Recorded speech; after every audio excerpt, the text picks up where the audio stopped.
Hi everyone, I'm Miss Shepard. I'm Hashia. I'm Maya. And we're here today to talk to you about the next installment of our book talk series, the Divergent series by Veronica Roth. So ladies, I'm going to go ahead and start with you all. Do you want to start off, Hashia, and tell us a little bit about why you like the series or what the series is about to you? Yes. What I would like to say about the series is it's very, very mature. That like the scenes and the problems are very like brain working, and then you have to like it's really fun to figure out. Because for me, I like books where I I have it's like a puzzle to me, and I at the end I could I can compare what the book says to what I thought it would. Okay. So it's really fun. Okay. I just started the Divergent book, and I really read it because I went to the movies, and I refuse to watch the movie before I read the book. Yeah, I'm the same way. So with that in mind, I want to talk about the main character here, who happens to be... Do you remember her name? Beatrice? Yes, that's exactly right. Beatrice, or Tris, is the main character in the story. And then when we're looking at the series here, we can notice that the fourth one is called Four. And it's because it's about the other main character, the one that plays opposite Beatrice. Yeah, the male lead, very good. And his name is Four, or Tobias. So essentially in the series, what I like about it is that it takes place in... what would be future Chicago after a major war has taken place, and a lot of the population of the United States is completely decimated.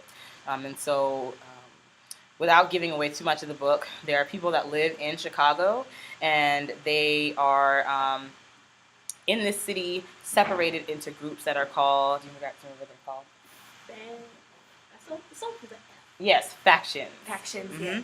yeah. And the factions all represent a different way of life that in some way helps to make everybody's way of life in the city whole. So there are different factions in the city. So like Beatrice, or Tris, she starts off in the faction that is called... Abnegation? Yeah, she's an abnegation. And the abnegations are the selfless, like Mm-hmm. the ones who are humble Yeah. to other people. And then the candle Mm-hmm. is the honest, while the dauntless are the brave ones who are like fearless, and the amity is the peaceful, girly type. Happy. Happy. Yeah, we'll That's say what I happy. call it. And then the Erudite? I never knew what that was. Are the intelligent ones who think like they're the boss of all the factors. Yeah, and that would be because erudite, they chase knowledge, and they want to know everything. They feel that whoever has all the knowledge essentially has all the power, and to some degree, they end up being right. We won't tell you why. But the idea, though, is that when a child becomes of age in the factions and in the city at age 16, they're... Take the aptitude test. Yes. What does that do? Do you know? It helps you play. It places you in. It helps you determine which one is your factor that you're gonna be with. Yeah. But if you choose one, then like you can't see a family ever again. Mm-hmm. And so So wait, just to clarify, like let's say you're in abnegation and you choose abnegation, and can you not see your family then? No. Well, It depends, because if you choose a different faction, Yeah. then that's the only way. Then you can never ever see your parents, Right. family again. Right. And the only time you can ever meet your parents or family members again is this one day called what's it called? Oh gosh. I don't even remember you brought that up. That's like throwback from way back in the first book. But on that day, what happens? On that day, you guys meet in this big hall. I forgot which hall it was, but there's like all the families of the new recruits from the factions, and that's like the only day to ever see them again, unless you're in the same faction as you would. Yeah. So we won't give away too much, but I'm just gonna talk about now why I think you should read the book. Tris, and this is just a little bit of a spoiler, Tris decides not to be in the faction in which she was born. She moves factions. And because of that, she's presented with a great challenge. And this kind of introduces her into a lot of different opportunities and experiences that she never expected to have. One of which includes making or improving, I guess, developing a relationship with Four, who's the male character that plays opposite her.